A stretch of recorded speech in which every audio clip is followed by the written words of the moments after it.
A tela do meu celular acendeu às 10h30 da noite. Uma terça-feira comum, vazia, silenciosa. O tipo de silêncio que você aprende a tolerar quando mora sozinho há um ano. Eu estava terminando um café frio, encarando a parede da cozinha, quando o barulho da vibração quebrou o ar. Não era uma ligação, era uma notificação do Instagram. E quando meus olhos focaram no nome que apareceu na tela, meu estômago deu um nó tão forte que eu precisei segurar na borda da mesa para não perder o ar. Era ela, a minha ex-mulher. Clara. A gente não se falava desde o dia em que assinamos os papéis do divórcio. Bloqueio total. WhatsApp, redes sociais, e-mail. Um pacto silencioso de que, para sobrevivermos, precisávamos fingir que o outro tinha deixado de existir. Mas ali estava. Uma notificação. Clara mencionou você em um story. Eu congelei, o dedo pairando sobre a tela, tremendo levemente. Por que agora? Por que depois de 12 meses de um silêncio sepulcral? A curiosidade é um veneno, e eu bebi a dose inteira. Deslizei o dedo e a tela se encheu de luz. A foto não era o que eu esperava. Não era uma indireta, não era uma frase de autoajuda, não era uma lembrança nossa. Era ela, sozinha, sorrindo. Mas não era aquele sorriso educado que ela dava para as visitas ou para os meus pais. Era um sorriso que eu não via há anos. Aberto, radiante. Os olhos dela brilhavam com uma intensidade que parecia quase ofensiva. Atrás dela, um cenário que eu reconheci na hora, mas onde nunca tínhamos pisado juntos, os vinhedos de Mendoza, na Argentina. O lugar que prometemos visitar na nossa lua de mel e nunca fomos porque o trabalho estava difícil, ou o dinheiro estava curto, ou qualquer outra desculpa que eu dava na época. A legenda era curta, apenas 2 palavras, finalmente livre. Aquilo me atingiu como um soco na boca do estômago. Livre, a palavra ecoou na minha cabeça. Livre de quê? De mim? Do peso que eu era na vida dela? Eu senti o gosto amargo da bile na garganta. Durante esse último ano, minha vida tinha sido uma série de dias cinzentos, comendo comida congelada e dormindo no sofá porque a cama de casal parecia grande demais. Eu estava estagnado, preso no passado. E ela? Ela estava vivendo o auge da vida. Mendoza, vinho, liberdade. A inveja subiu quente pelo meu pescoço, misturada com uma saudade humilhante. Eu queria odiá-la por estar feliz. Como ela ousava ser feliz tão rápido, enquanto eu ainda estava catando os cacos do que a gente foi. Eu ia jogar o celular contra a parede. Eu juro que ia. Mas antes que eu pudesse fazer qualquer movimento, a campainha tocou. O som foi tão inesperado naquela hora da noite que eu dei um pulo na cadeira. Quem toca a campainha de alguém quase às 11 da noite numa terça-feira? Eu não esperava ninguém. Não tinha pedido comida. Meus amigos sabiam que eu não recebia visitas. O prédio era seguro, mas aquele toque insistente, din-dom, tinha uma urgência que fez os pelos do meu braço se arrepiarem. Algo estava errado. Caminhei até a porta arrastando os pés, com o coração batendo na garganta, ainda segurando o celular com a foto da Clara sorrindo, zombando da minha miséria. Olhei pelo olho mágico. O corredor estava escuro, a luz do sensor tinha falhado de novo. Eu só via uma silhueta. Uma mulher, cabelos longos, postura curvada. Será que era ela? Será que a foto era antiga e ela estava ali, arrependida, querendo voltar? Por um segundo estúpido e esperançoso, eu achei que fosse a Clara. Girei a chave. Atrás da porta não estava a mulher sorridente da foto. Estava a irmã dela, a Helena. Mas a Helena não tinha nada daquela aura de felicidade da irmã. Ela estava encharcada, embora não estivesse chovendo lá fora, era suor. O rosto dela estava pálido, quase cinza. Os olhos vermelhos e inchados, como se tivesse chorado por dias seguidos sem parar. Ela segurava uma caixa de sapatos velha, de papelão desbotado, fechada grosseiramente com várias camadas de fita adesiva marrom. As mãos dela tremiam tanto que a caixa balançava, fazendo um som seco de algo batendo lá dentro. Helena? Minha voz saiu rouca, falhada. O que aconteceu? O que você está fazendo aqui essa hora? Ela não respondeu de imediato. Ela olhou para mim, e depois olhou para o celular na minha mão, ainda aceso com a foto da irmã dela. Quando ela viu a imagem da Clara sorrindo em Mendoza, ela soltou um som que eu nunca vou esquecer. Não foi um grito, foi um gemido.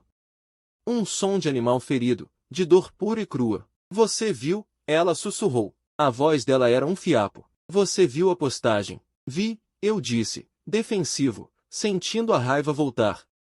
Ela parece ótima, feliz. Livre, não é? Veio aqui esfregar isso na minha cara também?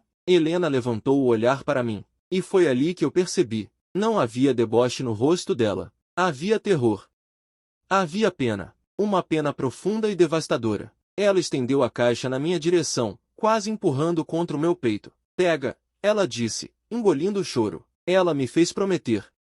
Ela me fez jurar pela vida da minha filha que eu só te entregaria isso hoje. Exatamente hoje. O que é isso? Eu perguntei, sem pegar a caixa. O medo começou a substituir a raiva. Helena, o que tá acontecendo? A Clara tá bem? Helena riu. Uma risada seca, histérica, sem humor nenhum. Bem? Ela repetiu a palavra como se fosse um palavrão. Você acha que aquela foto é de hoje? Você acha que aquela felicidade é real? Foi postada há 10 minutos. Eu gritei, perdendo a paciência. O que você quer de mim? Ela largou a caixa nos meus braços. Era pesada. Mais pesada do que parecia. Abre, ela ordenou. Abre e descobre quem a minha irmã realmente foi nesse último ano. Porque o homem que morava com ela, você nunca conheceu a Clara de verdade. Você conheceu o espelho que ela queria que você visse. Do que você tá falando? Eu dei um passo para trás, abraçando a caixa contra o peito como se fosse um escudo. A Clara não está em Mendoza, Helena disse, e as lágrimas começaram a escorrer livremente pelo rosto dela agora. E aquela liberdade, não é o que você pensa. Ela se virou para ir embora. Simples assim, sem explicar, sem entrar. Espera, eu gritei. Você não pode jogar essa bomba e sair. Onde ela está? Helena parou no corredor escuro. Ela não olhou para trás. Leia o que está na caixa. E depois, reze para conseguir se perdoar. Porque eu ainda não consegui perdoar você. E ela entrou no elevador. As portas se fecharam, cortando a visão dela, me deixando sozinho no corredor mal iluminado, com o celular em uma mão mostrando minha ex-mulher feliz, e uma caixa pesada e misteriosa na outra, que a irmã dela disse ser a verdade que eu nunca vi. Eu entrei e tranquei a porta. O silêncio do apartamento agora parecia diferente. Não era mais vazio. Estava carregado. Pesado. Coloquei a caixa em cima da mesa da cozinha, ao lado do café frio. A fita adesiva parecia me desafiar. Abre e descobre. Minha mente tentava racionalizar. O que poderia ter ali? Cartas de um amante? Provas de que ela tinha me traído e a culpa era dela? Uma parte de mim, a parte mesquinha e ferida, torcia por isso. Torcia para que ela fosse a vilã. Seria mais fácil odiá-la. Seria mais fácil justificar por que minha vida parou enquanto a dela decolou. Se ela fosse a monstra, eu seria a vítima. E vítimas não precisam sentir culpa. Mas o olhar de Helena, aquele olhar de pena e acusação, aquilo não saía da minha cabeça. Você nunca conheceu a Clara de verdade. Peguei uma faca de serra na gaveta. Minha mão suava tanto que o cabo de plástico escorregava. Aproximei a lâmina da fita adesiva. O som da fita rasgando, rarrás, foi alto demais, violento demais. Levantei a primeira aba da caixa. O cheiro que subiu não foi de perfume. Foi cheiro de papel velho, de poeira, e um cheiro químico, estranho, que me lembrou corredores de hospital. Lá dentro, não havia roupas, nem joias. Havia uma pilha desorganizada de papéis, receitas médicas, notas fiscais amassadas, cartelas de remédio vazias, com nomes que eu não conseguia pronunciar. E, no fundo, um caderno de capa dura, de couro preto, com as bordas gastas. Um diário. Eu sabia que a Clara escrevia. Ela sempre dizia que escrever ajudava a organizar a cabeça. Mas ela nunca, jamais, me deixava ler. São meus pensamentos privados, ela dizia, fechando o caderno assim que eu entrava na sala. Eu respeitava. Ou melhor, eu ignorava. Achava que eram bobagens, listas de compras, sonhos bobos. Tirei o caderno da caixa. Ele parecia pulsar na minha mão. Abri na primeira página. A data no topo era de 1 ano atrás. Exatamente uma semana antes de ela pedir o divórcio. A letra dela, que eu conhecia tão bem, redonda e firme, estava lá. Hoje eu decidi. Não posso arrastar o Lucas para o fundo do poço comigo. Ele não aguentaria. Ele precisa me odiar. É o único jeito de ele sobreviver ao que vem por aí. Lucas, eu. O chão sumiu debaixo dos meus pés. Eu tive que puxar a cadeira e sentar, porque minhas pernas simplesmente cederam. Me odiar. Ela pediu o divórcio dizendo que não me amava mais, dizendo que a rotina tinha matado a paixão. Ela foi fria, cruel. Eu acreditei em cada palavra. Eu alimentei esse ódio por 1 ano. E agora, na primeira linha daquele caderno maldito, ela dizia que tudo aquilo foi planejado? Meu coração batia tão forte que eu ouvia o sangue zumbindo nos ouvidos. Virei a página. Precisava entender. Precisava saber o que era, o que vem por aí. As próximas páginas não eram sobre sentimentos. Eram sobre sintomas. Terça-feira, a tontura voltou. Quase desmaiei no banho. O Lucas bateu na porta perguntando se estava tudo bem. Gritei com ele para me deixar em paz. Ele ficou magoado. Ótimo. Quanto mais magoado, mais fácil vai ser quando eu for embora. Quinta-feira, o médico confirmou. Estágio 4. Não há operação. Talvez 6 meses, talvez 1 ano se eu tiver sorte. Olhei para o Lucas dormindo hoje de manhã. Ele parece tão cansado. Se eu contar, ele vai parar a vida dele para cuidar de mim. Ele vai virar meu enfermeiro. Ele vai me ver definhar. Não, eu não vou deixar a última imagem que ele tem de mim ser a de uma paciente terminal. Ele merece a mulher que ele amou, não um fantasma. Eu soltei o caderno na mesa como se ele estivesse pegando fogo. Aquelas palavras no papel eram como vidro moído. Não posso arrastar o Lucas para o fundo do poço comigo. Eu reli a frase 3, 4, 5 vezes. A letra dela tremia um pouco no final da linha, como se a mão estivesse perdendo a força ou a coragem. Eu passei a mão pelo rosto, sentindo a pele fria e úmida. O ar na cozinha parecia ter acabado. Minha ex-mulher, a mulher que eu amaldiçoei todas as noites antes de dormir durante o último ano, a mulher que eu chamei de egoísta, fria e calculista, ela estava morrendo. E ela tinha escolhido morrer longe de mim para me poupar. Mas que tipo de lógica distorcida era aquela? Quem decide uma coisa dessas sozinho? A raiva voltou, mas agora não era uma raiva quente e vingativa. Era uma raiva desesperada, confusa. Eu queria gritar com ela, sacudi-la pelos ombros e perguntar quem ela pensava que era para tomar a decisão mais importante das nossas vidas sem nem me consultar. Mas ela não estava ali. Só o caderno estava ali. O caderno e o silêncio insuportável do meu apartamento. Continuei lendo. Eu precisava continuar. Era como se cada página virada fosse um passo para dentro de um quarto escuro onde eu não queria entrar, mas não tinha escolha. Domingo. O Lucas hoje fez aquele macarrão que eu adoro. Ele estava tão feliz, cantarolando na cozinha. Eu tive vontade de chorar. Tive vontade de abraçar ele e contar tudo. Dizer, amor, eu estou com medo, eu não quero morrer. Mas aí eu pensei em como seria o rosto dele se eu dissesse isso. O brilho sumiria, o sorriso morreria. E ele passaria o próximo ano me olhando com aquela expressão de cachorro abandonado, tentando ser forte por mim, mas morrendo por dentro. Eu não posso fazer isso com ele. Prefiro que ele me odeie. O ódio é uma energia ativa. O ódio faz a pessoa se mexer, mudar de vida, seguir em frente. A pena paralisa. A pena é uma âncora. Eu fechei os olhos e a lembrança daquele domingo me atingiu. Eu lembrava do macarrão. Lembrava dela comendo em silêncio, com um olhar distante. Eu perguntei o que era, e ela disse nada, só cansaço do trabalho. E eu acreditei. Eu, o marido atento, o parceiro de vida, acreditei que o silêncio dela era tédio, que a distância dela era desinteresse por mim. Como eu pude ser tão cego? Como eu pude dormir ao lado de alguém que estava carregando uma sentença de morte e não perceber nada? As páginas seguintes detalhavam o plano dela. Era assustadoramente meticuloso. Segunda-feira, comecei a ser insuportável. Reclamei da toalha molhada na cama. Reclamei do jeito que ele mastiga. Ele ficou confuso, tentou argumentar. Eu não deixei. Fui cruel. Disse que ele não tinha ambição. Disse que a nossa vida estava pequena demais para mim. Doeu tanto dizer isso. Doeu fisicamente. Mas funcionou. Vi a mágoa nos olhos dele. É isso. Plante a semente da mágoa, Clara. Regue com desprezo. E logo ele vai estar pronto para te deixar ir sem olhar para trás. Eu me lembrava daquela briga. Foi a primeira de muitas. Eu me lembrei de como me senti humilhado, pequeno. Eu me lembrei de pensar, quem é essa mulher? Onde está a Clara que ria das minhas piadas sem graça? Ela estava ali o tempo todo, escondida atrás de uma máscara de monstro que ela mesma criou para me afastar. Quarta-feira, a primeira consulta com o oncologista sem ele saber. Disse que ia no shopping com a Helena. A Helena chorou no carro o caminho todo. Ela quer contar pro Lucas. Ela diz que eu não tenho o direito de roubar o luto dele. Mas eu tenho o direito de escolher como eu quero ser lembrada. Eu não quero ser a coitadinha. Eu não quero ser a guerreira que perdeu a batalha. Eu quero ser a ex-esposa ingrata que foi viver a vida. É um papel melhor.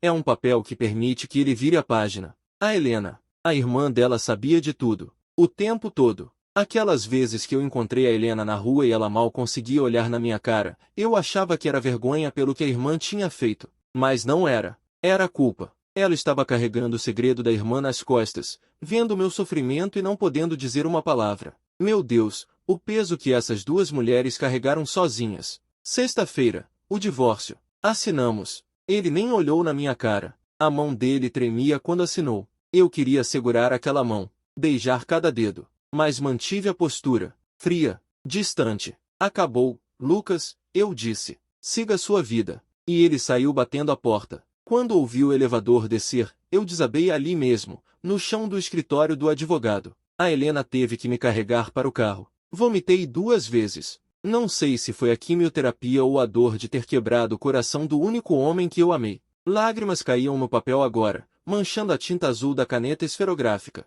Eram minhas lágrimas. Eu estava chorando copiosamente, soluçando sozinho na cozinha, com a cabeça entre as mãos. A imagem dela desabando no escritório, a imagem dela vomitando de dor, e eu, naquele momento, estava em algum bar, bebendo e xingando o nome dela para quem quisesse ouvir. Eu me senti o ser humano mais desprezível da Terra. Eu não sabia, claro que eu não sabia, mas a ignorância não diminuía a dor. A ignorância não trazia ela de volta. Pulei algumas páginas. Datas mais recentes. A letra ficava pior. Mais garranchos. Mais espaços em branco. Mendoza. A mentira de Mendoza. Eu sempre quis ir. Mas agora não dá mais. Não consigo nem subir a escada da casa da Helena sem perder o fôlego. Mas o Instagram precisa acreditar. O Lucas precisa acreditar. A Helena é boa com Photoshop. Tiramos umas fotos no quintal dela, com um fundo verde improvisado. Ela editou. Ficou lindo. Eu pareço tão viva naquelas fotos. Tão saudável. É engraçado como a tecnologia pode criar uma vida que não existe. Eu olhei para a foto pronta e quase acreditei que aquela Clara existia. Aquela Clara que viaja, que bebe vinho, que sorri sem sentir dor nas costas. Eu queria ser ela. Pelo menos, para o Lucas, eu sou ela. Ele deve estar vendo agora. Deve estar com raiva. Olha lá a Clara, vivendo a vida doidado. Bom, fique com raiva, meu amor. A raiva protege. A saudade destrói. Eu peguei meu celular de novo. Olhei para a foto. Agora, sabendo a verdade, eu via. A luz estava um pouco artificial demais. As sombras não batiam perfeitamente. O sorriso, se eu desses vi as olheiras fundas disfarçadas com muita maquiagem e filtro. Como eu não vi? Como eu só vi o que eu queria ver, a prova de que eu tinha sido descartado. O viés de confirmação é uma droga poderosa. Eu queria confirmar que eu era vítima, então eu ignorava qualquer sinal de que ela pudesse ser humana. Hoje é o dia. O médico disse que é questão de horas, talvez dias. A morfina ajuda, mas a cabeça fica confusa. Eu pedi para Helena levar a caixa, mas só depois. Só quando eu não estiver mais aqui. Se o Lucas ler isso enquanto eu ainda estiver respirando, ele vai vir correndo. Ele vai entrar nesse quarto de hospital e vai ver os tubos, a pele amarela, o cabelo que caiu. E ele vai ficar com essa imagem para sempre. Não. A última imagem dele tem que ser a do tribunal. A Clara impecável, de terno branco, saindo de cabeça erguida. É essa Clara que ele tem que lembrar. Não. Eu gritei para o apartamento vazio. Não. Clara, pelo amor de Deus, não. Eu não queria lembrar da Clara de terno branco. Aquela Clara era uma estranha. Eu queria a Clara real. A Clara que tinha medo. A Clara que precisava de mim. A sensação de impotência era sufocante. Eu tinha perdido a chance de segurar a mão dela. Tinha perdido a chance de dizer obrigado. Tinha perdido a chance de dizer eu entendo. E agora, tudo o que me restava era um caderno cheio de confissões póstumas e uma foto falsa no Instagram. Mas havia algo mais na caixa. Embaixo do caderno, tinha um envelope pequeno. E dentro do envelope, algo metálico. Virei o envelope na mesa. Uma chave caiu. Era uma chave prateada, simples, com um chaveiro de plástico vermelho em forma de coração. Um chaveiro barato que compramos numa feirinha no nosso primeiro mês de namoro. Eu conhecia aquela chave. Era a chave do nosso primeiro apartamento. O apartamento onde vivemos os primeiros 5 anos. Onde tínhamos pouco dinheiro e muita esperança. Onde planejamos filhos que nunca tivemos. Viagens que nunca fizemos. Quando nos mudamos para o apartamento maior, esse onde estou agora, esse mausoléu de silêncio, nós alugamos o antigo. Ou pelo menos, foi isso que ela me disse. Ela cuidava das finanças. Ela disse que tinha alugado para um estudante. Peguei a chave. Ela estava fria. Por que ela guardaria a chave do apartamento antigo ali? E por que me mandar isso agora? Olhei para o relógio. Quase meia-noite. O que eu deveria fazer? A lógica dizia para esperar amanhecer. Ligar para Helena. Tentar entender. Mas a lógica tinha me falhado durante um ano inteiro. A lógica me fez acreditar que ela era feliz e eu era miserável. Eu não queria mais saber de lógica. Eu queria respostas. E a resposta, eu sentia no meu estômago, estava naquela chave. Peguei meu casaco. Peguei a caixa. Peguei a chave. Saí do apartamento sem trancar a porta direito. Não importava. Nada ali dentro importava mais. Corri para o carro. A cidade estava deserta, as ruas molhadas de uma chuva que eu nem vi cair. Dirigi como um louco até o bairro antigo. Cada semáforo vermelho parecia uma eternidade. Minha mente criava cenários. Será que ela estava lá? Será que a Helena mentiu e ela estava escondida lá? Uma esperança idiota, infantil, brotou no meu peito. Talvez ela estivesse viva. Talvez fosse um teste. Um teste cruel e doentio, mas um teste. Se fosse um teste, eu passaria. Eu perdoaria tudo, só para vê-la de novo. Parei o carro na frente do prédio antigo. Era um prédio baixo, sem elevador. Nossa janela era no terceiro andar. Olhei para cima. A janela estava escura, tudo escuro. O prédio parecia dormir. Respirei fundo, sentindo o ar frio da noite queimar meus pulmões. Apertei a chave na mão até machucar a palma. Subi as escadas de 2 em 2 degraus. Primeiro andar. Segundo andar. Terceiro andar. A porta 302. A tinta verde descascada que a gente sempre prometeu lixar e nunca lixou. Estava igual. Tudo igual. Minha mão tremia tanto que demorei para acertar a chave na fechadura. Quando acertei, ela girou suavemente. Clique. A porta se abriu com aquele rangido familiar que a gente nunca consertou. O cheiro me atingiu primeiro. Não era cheiro de mofo. Não era cheiro de fechado. Era cheiro dela. O perfume dela. Lavanda e baunilha. Forte. Como se ela tivesse acabado de passar por ali. Tateei a parede procurando o interruptor. Minha mão encontrou o plástico frio. Apertei. A luz amarela do teto piscou e acendeu. E o que eu vi me fez cair de joelhos no chão de taco velho. O apartamento não estava alugado para estudante nenhum. O apartamento estava vazio de móveis. Totalmente vazio. Exceto pelas paredes. Todas as paredes da sala, do chão ao teto, estavam cobertas, não de papel de parede, mas de fotos. Centenas, talvez milhares de fotos. Era uma visão alucinante. Fotos de casais sorrindo em parques. Fotos de jantares românticos. Fotos de bebês recém-nascidos sendo segurados por mães exaustas mas radiantes. Fotos de idosos de mãos dadas em bancos de praça. Eu me aproximei da parede mais próxima, sentindo minhas pernas tremerem tanto que tive que apoiar a mão no reboco frio. Olhei de perto. Não eram fotos aleatórias. Eram fotos roubadas. Ali estava eu, dormindo no sofá com a boca aberta, numa tarde de domingo qualquer, 3 anos atrás. Embaixo, escrito com a letra dela em caneta preta direto na parede, ele trabalha tanto. O descanso dele é a minha paz. Ao lado, uma foto minha rindo com meus sobrinhos numa festa de aniversário. Eu estava com o rosto sujo de glacê. A legenda na parede. O pai que ele seria. O pai que eu nunca vou poder dar a ele. Mais para a direita, uma série de fotos minhas distraído, lendo um livro, cozinhando, amarrando o tênis. Cada foto era uma banalidade,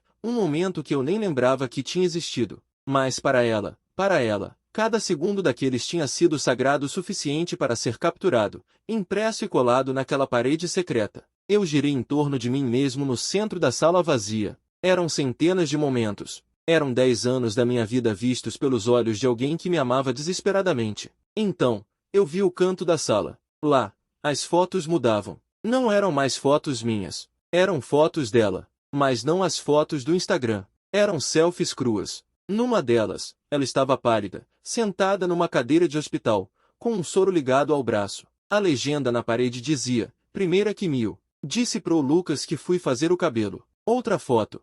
Ela chorando no banheiro, com o chuveiro ligado atrás para abafar o som. Hoje a dor foi insuportável. Quase contei. Quase desisti do plano. Mas aí ouvi ele rindo na sala vendo TV. A risada dele vale o meu silêncio. Eu caí sentado no chão. O ar parecia ter virado chumbo. Eu não conseguia respirar direito. Cada legenda daquelas era uma facada. Cada mentira que ela contou, cada desculpa esfarrapada, cada momento de frieza, Tudo aquilo tinha um custo. Um custo altíssimo que ela pagou sozinha, em silêncio, enquanto eu me fazia de vítima. Eu me arrastei até a parede do fundo. Havia um espaço vazio no meio das fotos, como se algo estivesse faltando. E no chão, encostado no rodapé, havia um envelope maior, lacrado com a mesma fita adesiva da caixa. Peguei o envelope. Minhas mãos estavam suadas e frias. Rasguei o papel pardo. De dentro, escorregou uma folha de papel A4 dobrada e um pendrive. Desdobrei o papel. Era uma carta, mas a letra não era dela.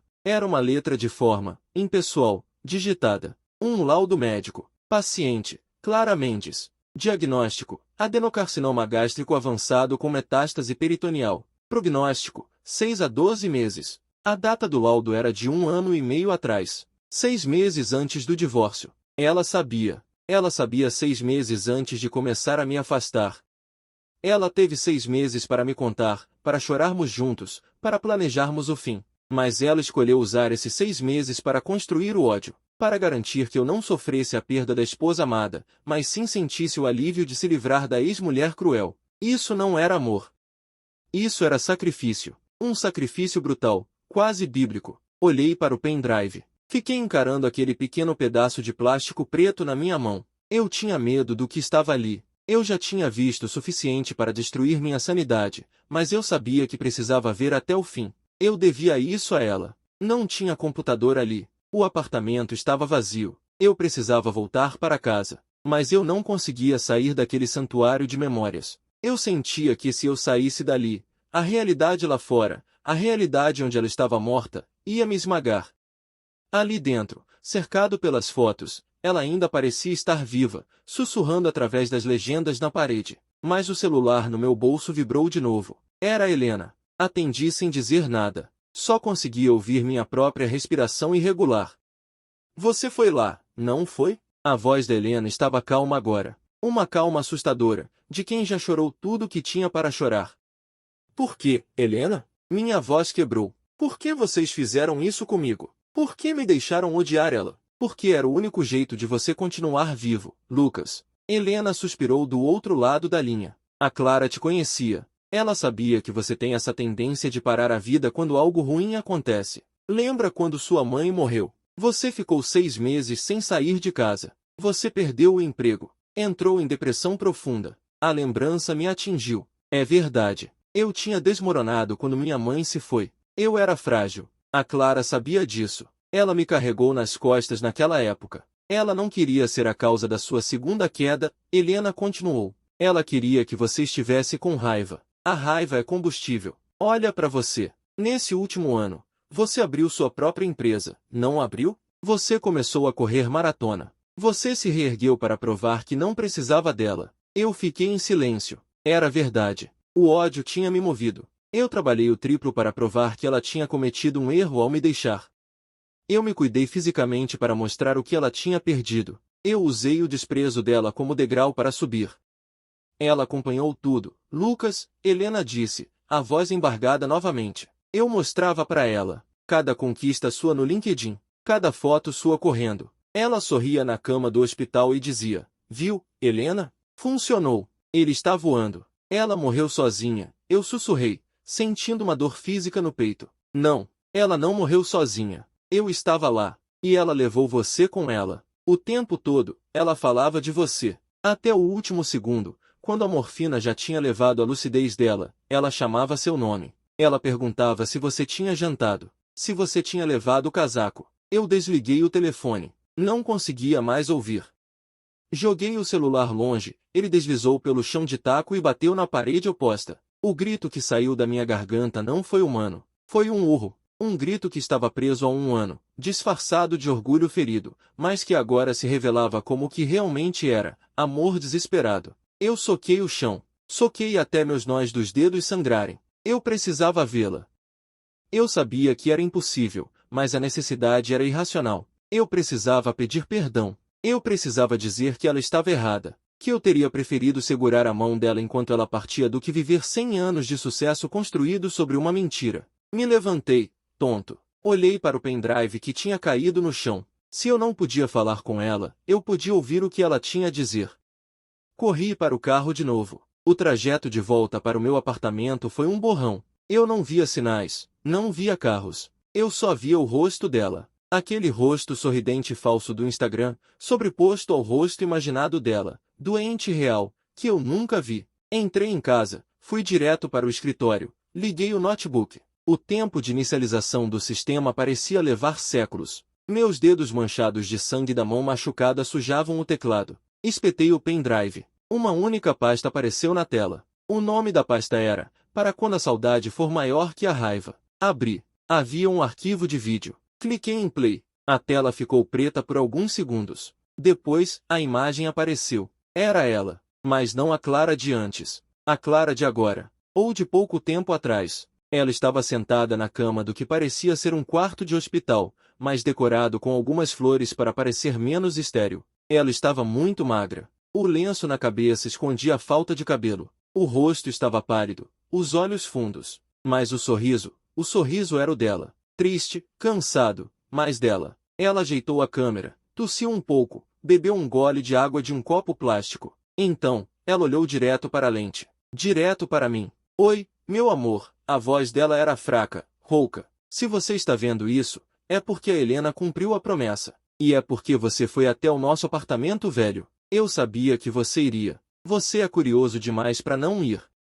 Ela sorriu, e aquele sorriso quebrou o resto do meu coração em 1000 pedaços. Eu sei o que você está sentindo agora. Culpa, raiva, muita raiva de mim por ter mentido. E você tem razão. Eu fui uma mentirosa, a maior mentirosa do mundo. Mas, Lucas, ela se aproximou da câmera, os olhos enchendo de lágrimas. Eu precisava salvar você de mim mesma. Ela respirou fundo, como se o ar doesse para entrar. Lembra daquela viagem que a gente prometeu fazer? Mendoza? Ela continuou. Eu não fui. Você sabe disso agora. Mas eu quero que você vá. Não quero que você vá para levar minhas cinzas, nem nada dramático assim. Eu quero que você vá para viver.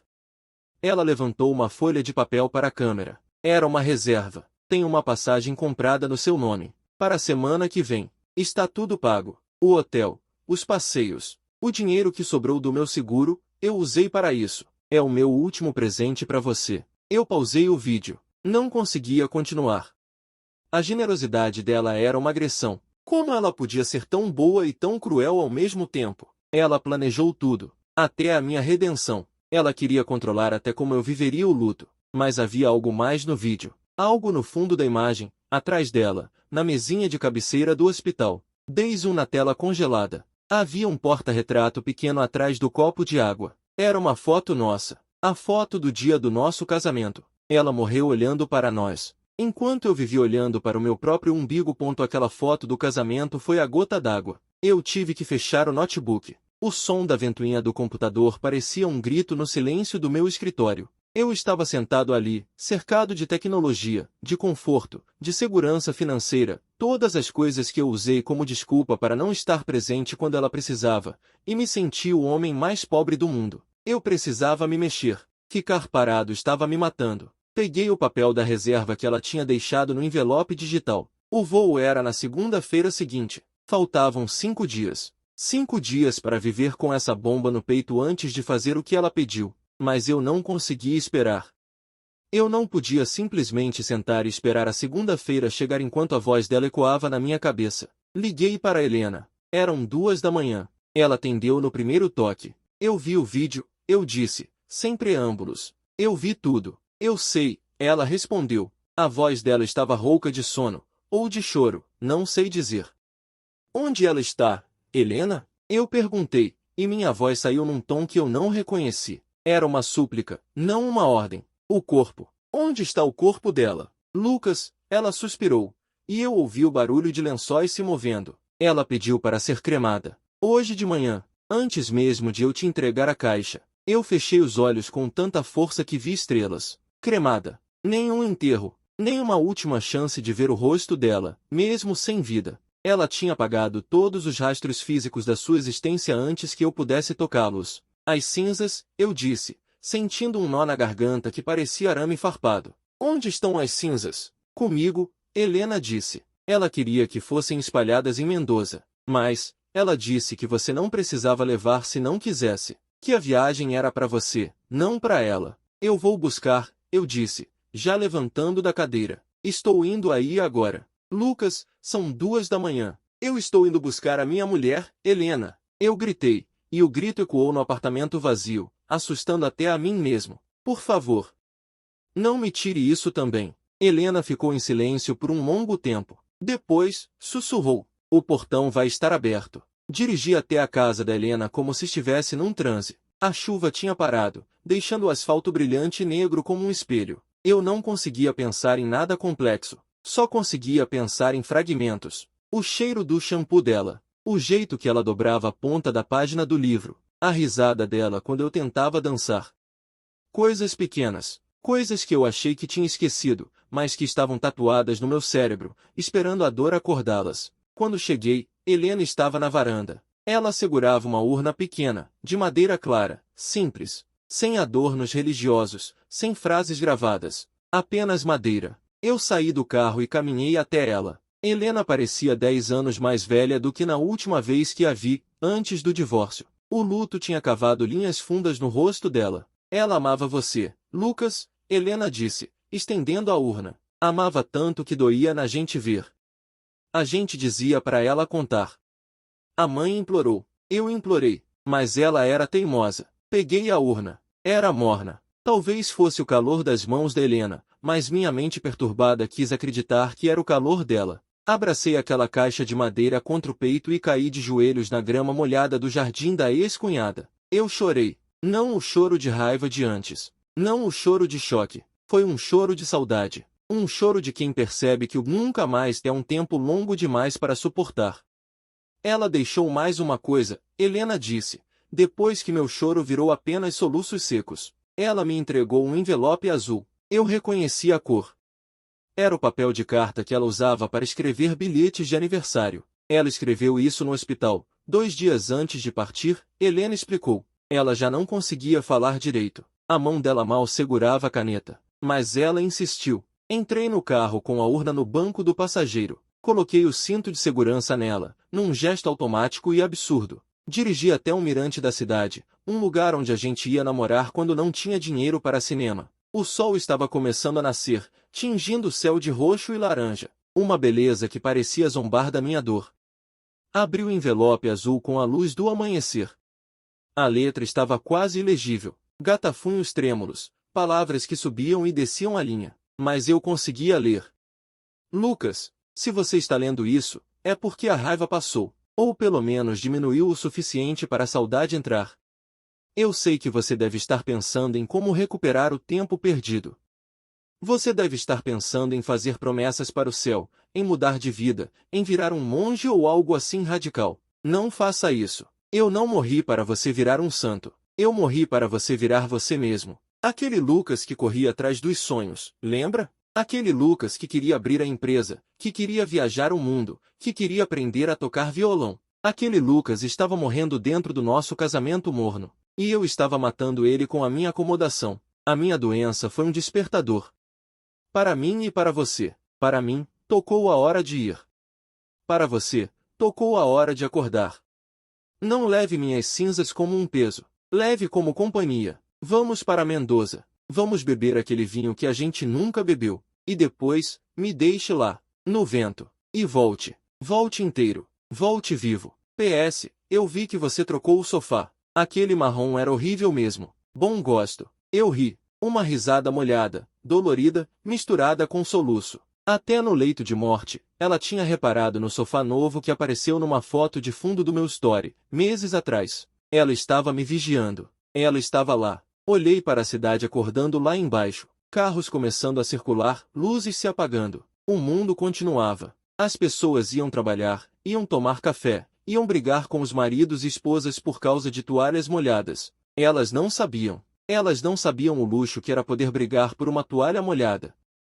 Eu sabia. Agora eu sabia. Liguei o carro. A urna ao meu lado parecia vibrar com a trepidação do motor. Vamos para Mendoza, Clara, eu disse em voz alta. Vamos beber esse maldito vinho. Os dias seguintes foram um borrão de burocracia e preparativos. Mas não era a burocracia pesada de antes. Eu fazia as malas com uma sensação estranha de propósito. Eu não estava indo fugir.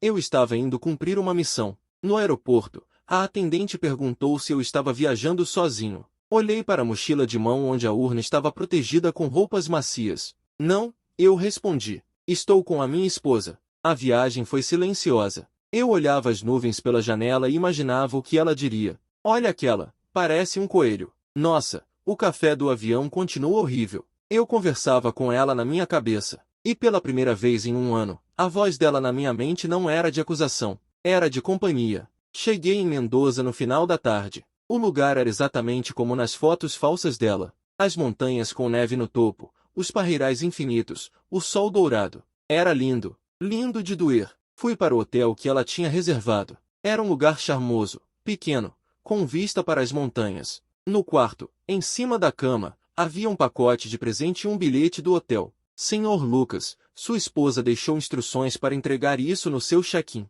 Minhas pernas bambearam de novo. Ela tinha pensado em tudo. Até no check-in. Abri o pacote. Era uma garrafa de vinho. Um Malbec Reserva especial, da safra do ano em que nos conhecemos. E junto, 2 taças de cristal. Peguei a garrafa, as taças e a urna. Saí para a varanda. O sol estava se pondo atrás dos Andes, pintando o mundo de fogo. Abri o vinho. O som da rolha saindo foi o único som no universo naquele momento. Servi 2 taças. Uma para mim. Uma coloquei na mureta da varanda, ao lado da urna de madeira. Saúde, Clara, eu disse, levantando minha taça. Aos nossos planos, aos que fizemos e aos que a vida desfez. Bebi o vinho. Era encorpado, forte, com gosto de terra e frutas escuras. Era gosto de vida. O vento começou a soprar mais forte, trazendo o frio da montanha. Eu olhei para a urna. Estava na hora. Ela tinha pedido para ser deixada no vento. Mas antes, eu precisava fazer uma coisa.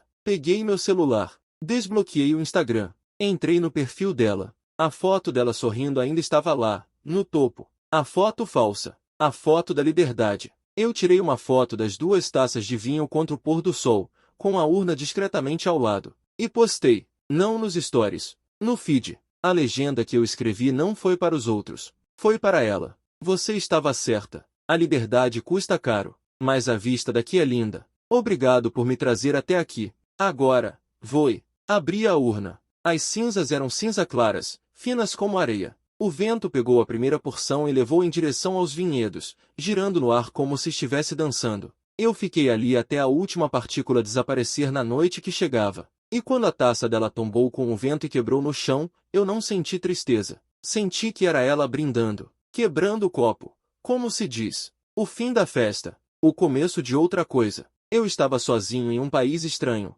viúvo, com o coração cheio de cicatrizes recentes. Mas, pela primeira vez em um ano, eu não me sentia estagnado. Eu sentia o frio na pele. Eu sentia o gosto do vinho. Eu sentia a dor. E sentir dor é estar vivo.